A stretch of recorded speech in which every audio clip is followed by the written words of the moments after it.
Mi Padre, Jesús de Nazaret, y mi princesa, María Magdalena, saludan tu espíritu, saludan tu alma. Yo te saludo. Buenos días. Mi nombre, Luciani. Hoy entenderás el misterio que yace en las religiones y las logias. La religión y las logias se han entremezclado, confundiendo su real sentido y su real significado.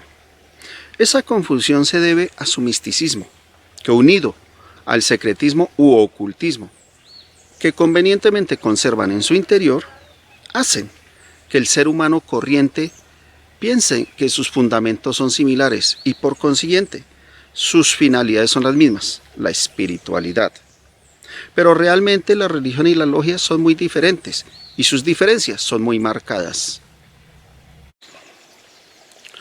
¿Cómo se puede definir o identificar una religión? Las religiones tienen un aspecto muy bien definido.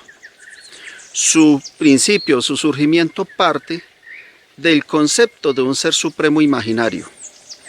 Ese ser supremo es imaginario porque ningún ser humano lo ha visto. Ningún ser humano lo vio y ningún ser humano lo verá. Es decir, para el ser humano, ese ser supremo existe en su mente, porque el ser humano debe imaginarlo en su cerebro. Debe intentar entender su existencia y debe sujetar su vida a esa imaginación. Para el ser humano, ese ser supremo no tiene una forma definida, no tiene una materia definida y no tiene una figura definida. Solo existe, y el cerebro del ser humano debe entender su existencia, sin ninguna definición, es decir, sin que algo lo relacione a lo que el ser humano conoce. Sobre ese concepto imaginario del ser supremo, el ser humano construye rituales, ceremonias, grados o niveles religiosos y diferencias en su vida que conservan la existencia de ese ser supremo a través de los siglos. Esa es la razón por la cual ese ser supremo exige que no se haga o realice figuras de él en este reino, porque él no se parece a nada de lo que existe, y como no se parece, nada es digno de representarlo. Desde luego, el no tener una figura definida de ese ser supremo no es un capricho. Tiene una finalidad, y esa finalidad es precisamente el control. ¿Quién controla a ese ser supremo? A ese ser supremo lo controla quien lo generó. Y lo generó el líder religioso. Y el líder religioso es el que define quién lo hereda, quién es digno de seguirlo controlando. Porque el líder religioso es el que le define al ser supremo a quién acepta y a quién no, a quién ayuda y a quién no, a quién sirve y a quién no. Es decir, ese ser supremo que imagina el ser humano en su cerebro tiene un propietario, alguien que es dueño de él.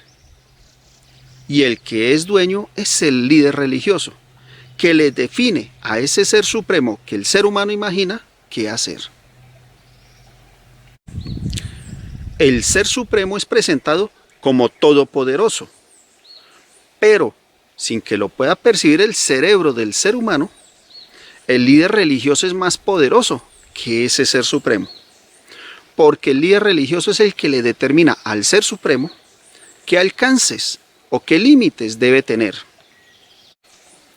Es decir, aunque ese ser supremo es todopoderoso, ese ser supremo debe estar sujeto a las condiciones del líder religioso, que conserva su existencia.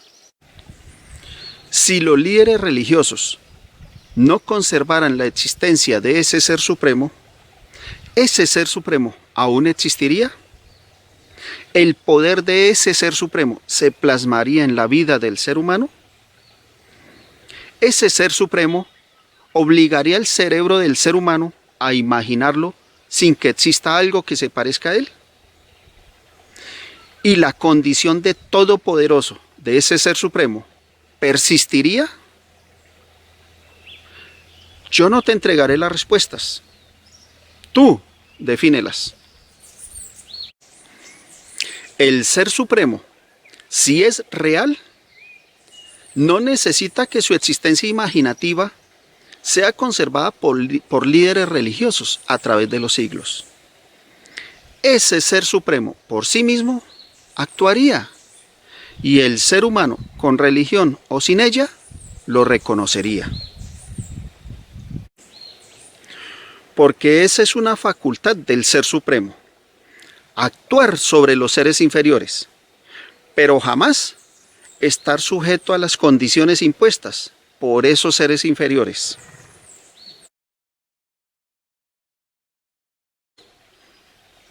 ¿Cómo se puede definir una logia? Las logias se han presentado como centros de prácticas diversas, sustentadas en aspectos imaginativos, místicos, físicos, energéticos, ocultistas, espirituales y extraterrenos. Eso hace que su definición sea confusa y no pueda tenerse una claridad absoluta al respecto. Pero muy lejos de lo que el ser humano imagina, las logias sí se pueden definir, desde su punto de partida, surgimiento u origen. El principio básico de las logias es el ser humano. Es decir, el ser humano controla y domina todos los campos de energía. Eso le permite controlar y dominar todo su entorno.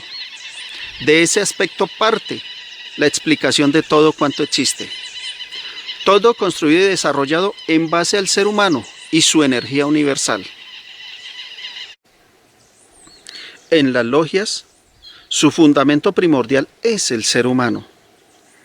Es por eso que en ellas existen el grado más alto o superior, conocido como venerable maestro, maestre o gran maestro, según sea su visión. En las logias no existe un ser supremo imaginario. El ser supremo de las logias es el padre o fundador de la logia. Y si ese padre fundador ya está fallecido, entonces hay dos seres supremos en la logia. Uno, el venerable maestro, o como se le denomine en la logia, al líder que está vivo. Y dos, el gran maestro, que ya está muerto, pero por ser fundador se le conserva su respeto y su calidad de maestro. Sobre el concepto que el ser humano es lo fundamental, junto a su poder y su nivel universal, las logias construyen ceremonias, rituales, grados, distinciones y diferencias que realzan su importancia, conservando todo en un secretismo místico, que es ocultado a quien no pertenece a dicho grupo, generando una atmósfera de curiosidad y ocultismo que se encarga de conservar su existencia a través de los siglos.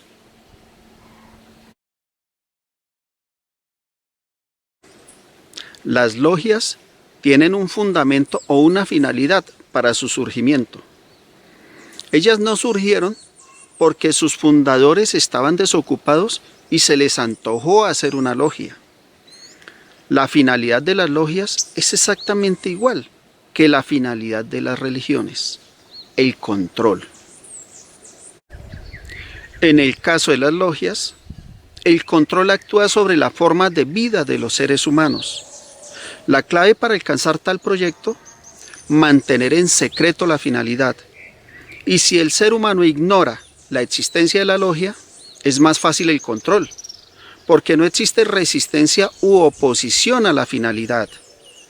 Y el pensamiento y la imaginación del ser humano terminan siendo propiedad de la logia, que, sin que el ser humano se dé cuenta, está siendo manipulado y controlado por ella. Aunque las religiones y las logias son totalmente diferentes, en sus ideas y en su forma, lo que las hace ver similares y en ocasiones entremezcladas y confusas es su finalidad. Las dos tienen la misma finalidad, el control.